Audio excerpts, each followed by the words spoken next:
अस्सलाम वालेकुम, welcome to clean visa services.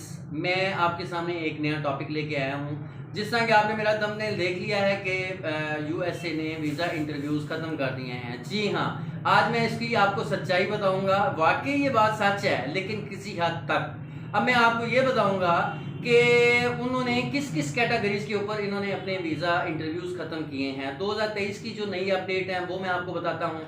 लेकिन इससे पहले जो उनका प्रोग्राम चल रहा है वो तो दोस्तों यही था कि जो भी 14 साल से कम उम्र के बच्चे हैं उनका ये उन्होंने सिर्फ अपनी सेबस फीस जमा करवानी होती है, उसके ऊपर वो उससे इंटरव्यू नहीं लेते।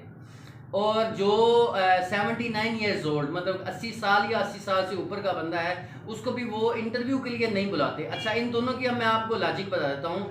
14 साल का बच्चा जो अमेरिका का वीज़ा अप्लाई करता है वो उससे पूछते हैं कि आपने किसके साथ जाना है, क्योंकि आप इंटरनेशनल सफ़र के लिए तो तैयार ही नहीं है, आपको अलाउ ही नहीं है।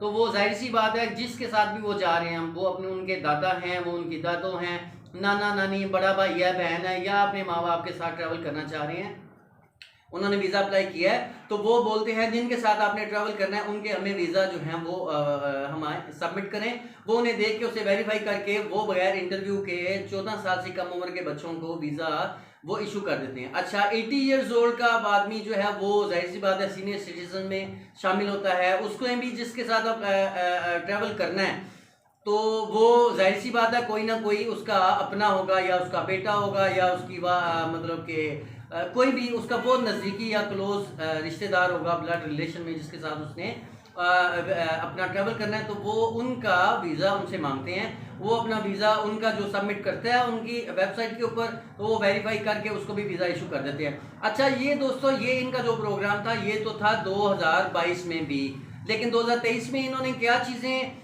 इसमें अपनी मतलब कि जिसको ब्रेकिंग न्यूज़ बनाकर यूट्यूबर्स और बाकी दोस्त जो है वो बता रहे हैं, वो कैटेगरीज आपके सामने मैं वाजे करता हूँ।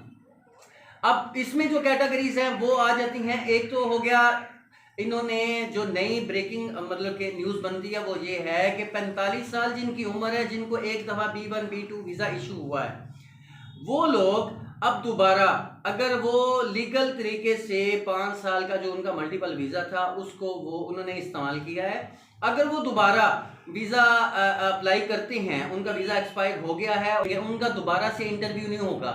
दोबारा से सुन लें, B1 B2 जिन लोगों का भी 45 साल से ज़ायद की उम्र थी, वो चाहे 50 थे, वो चाहे 60 थे, अगर उनका वीज़ा उनको पहले इशू हुआ था, वो अगर दोबारा उनका वीज़ा अगर इस टाइम ख़त्म हो चुका है, उनकी 45 साल से ज़ायद उम्र हो चुकी है, उनका वीज़ा ख़त्म हो चुका है, उन्होंने दोबारा वीज़ा अप्लाई करना है, तो उनका इंटरव्यू नहीं होगा।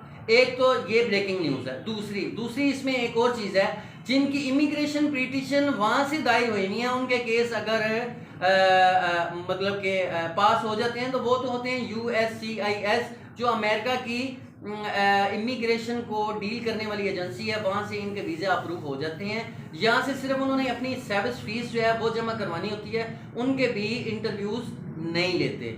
दो कैटेगरी होगी, एक हो गई आपकी B1 B2 जिनका वीज़ा पहले एक्सपायर हो चुका है और वो अपना एक्सटेंड करवाना चाहते हैं तो उनका हो जाएगा। दूसरी इमिग्रेशन है। तीसरी वो लोग जिन्होंने पहले भी स्टूडेंट वीज़ा पे अमेरिका में रह के आए हुए हैं, अगर वो दोबारा से वीज़ा अप्लाई करते हैं तो उनको भी बगैर इंटरव्यू के वीज़ा देंगे।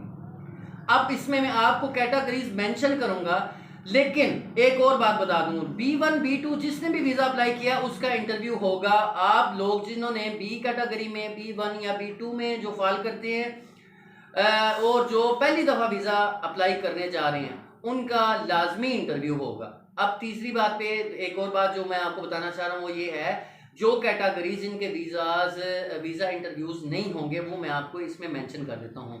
F category, F and M visas जो हैं इनका इंटरव्यू नहीं होगा।